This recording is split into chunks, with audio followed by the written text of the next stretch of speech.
Hey, Wrangler 4xe fans. I'm driving along. I'm on the Pennsylvania Turnpike, and if you've never been on the Turnpike, it's pretty long, pretty boring, pretty,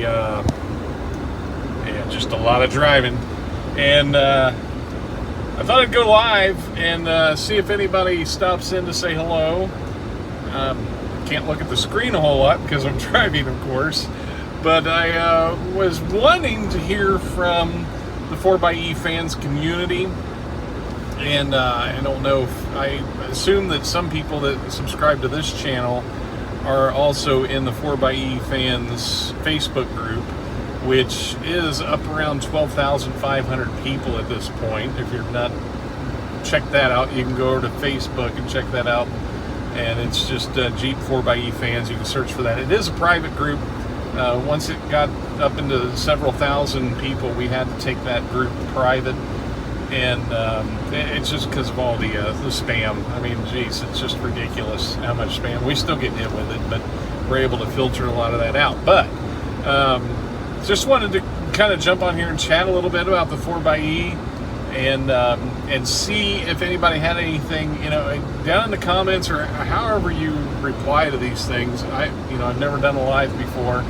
I'm kind of curious, what things would you like to know about the 4xe? What things would you like to see talked about the 4xe? And, what kind of content would you like to see created? Is there anything that you'd like to see done there?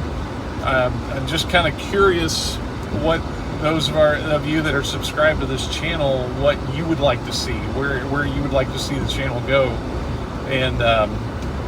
And so I just wanted to ask that question. That's just all I wanted to ask.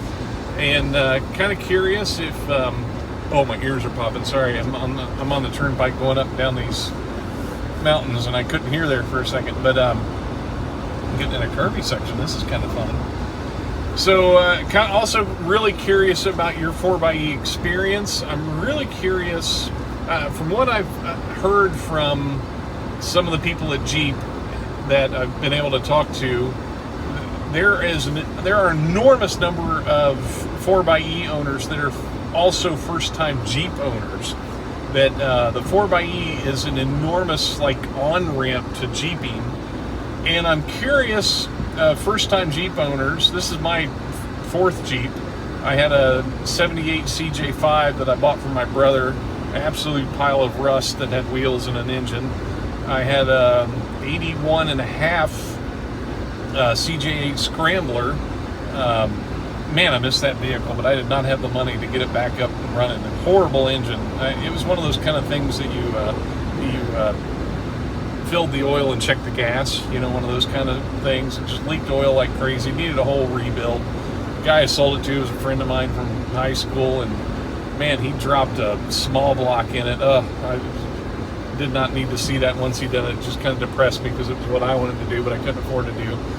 And let's see, then I flipped my '78 off a telephone pole. Its tie rod broke, hit a telephone pole, knocked that tooth loose, and dislocated it. It was still in there, but it was dislocated. But I ended up having to have a root canal, and so I have this cap to this day for my '78. The 81 and a half CJ8, it was just, I was pouring money into the thing. Every month I was pouring money into the thing. So it was just too much money it needed a complete ground up restore. So at that point I was a little bit old enough that I bought a '95 Wrangler, brand new, had the 4.0 5-speed, great Jeep, loved that thing. But it was a manual, of course, and didn't have air conditioning. And in '99 I had my first son, and figured my son was worth selling my Jeep. I mean, it pained me to do it, but it just wasn't a kid-friendly Jeep by any means. And which, oddly enough, a little factoid, there was no '96 Wrangler. There was only the '95, and they made them for about 18 months and shut the plant down to retool for the '97s. So there's no such thing as a '96 Jeep Wrangler. A little factoid, a little fun thing, but I had one of those '95s and loved it, and sold it for him, and I my goal was to get back into a Jeep someday, and it was just like the timing was never right. Finally, in 2021, I ended up getting the 4xe.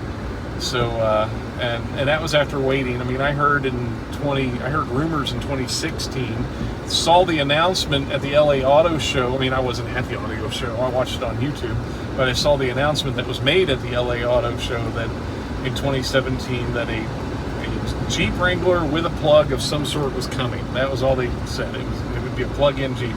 We didn't know if it'd be an EV or a plug-in hybrid.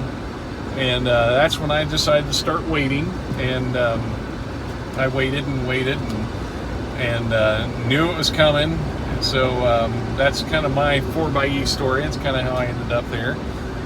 So anyway, thanks for tuning in here. I didn't really have any plans of staying on any length of time. I just kind of wanted to ask those questions. What's your experience? Oh, I did want to ask that. Like your experience. I just shared my Jeep experience. I'd like to hear your Jeep experience, and if this is your first Jeep, and kind of like to hear what do you intend to do with it. Are you an off-roader? Are you a pavement guy? I mean, I have a Sahara. I would have done a Rubicon, but I knew in the stage of life that I'm in, I'm not going to be out every other weekend going off-roading. Might lose my stream because I'm in a tunnel on the Pennsylvania Turnpike, and but I knew I wouldn't be out all the time. I knew it would just be kind of a waste of money for me to do that. And amazingly enough, I'm seeing 5 bars of 5G in this tunnel. I'm wondering if AT&T has a DAS system in here, so that's pretty cool. Oh man, that is crazy. I'm all the way through this tunnel and maintaining 5 bars. But anyway, kind of curious about your experience, what you bought, why you bought it. If you bought a Rubicon, do you plan on going off-road? I'm wondering how many people bought Rubicons not realizing that with that added expense, they have a really awesome Jeep with a lot of great capability. I've talked to a few people that just said, well, I bought the Rubicon because I like the way it looked, not realizing that it's a very capable Jeep with the lockers and all that stuff. And so kind of curious if you're a new Jeep owner, if this is your first time, what you went with and why. I ended up with the Sahara because, like I said, I'm in that season of life where I know I can't be out there every other weekend, and I really didn't want to spend that kind of money on it. And so I do have a set of KO2s off of a Rubicon that I bought that I put on when I want to go off-roading. I haven't lifted it or anything. Probably will not do that for a while. Probably not until it's paid off anyway. So just kind of want to hear about your experience. And again, check out Wrangler 4xe fan or Jeep 4xe fans. We did change the name of that group. This YouTube channel is Wrangler 4xe fans. Everything was Wrangler 4xe fans in the beginning, and we realized that the Facebook group needed to be something more than just Wrangler centric, since we're going to see a Grand Cherokee 4xe coming soon. They released the Compass and Renegade 4xe in Europe before this, before the Wrangler 4xe came out. The Renegade and Compass 4xe came out in Europe. China has the Commander, the Jeep Commander, which is a plug-in hybrid. It doesn't carry the 4xe badge, but it is a plug-in hybrid that's only available in China. And we know we're getting the Grand Cherokee soon. So it kind of makes me laugh when journalists say that the Wrangler 4xe is Jeep's first plug-in hybrid, when it's really like it's fourth, I should say. And so it's just kind of, if you don't know about that, it's kind of cool. And so we're going to see the Renegade and the Compass 4xe eventually come to the United States. I imagine the cost is going to have to come down. I imagine they're going to have to wait until the battery costs are lower, because the added cost on a lower priced vehicle like that, it's hard for them to come in and just tack on a big huge price tag to a vehicle that's already in their lesser expensive class anyway.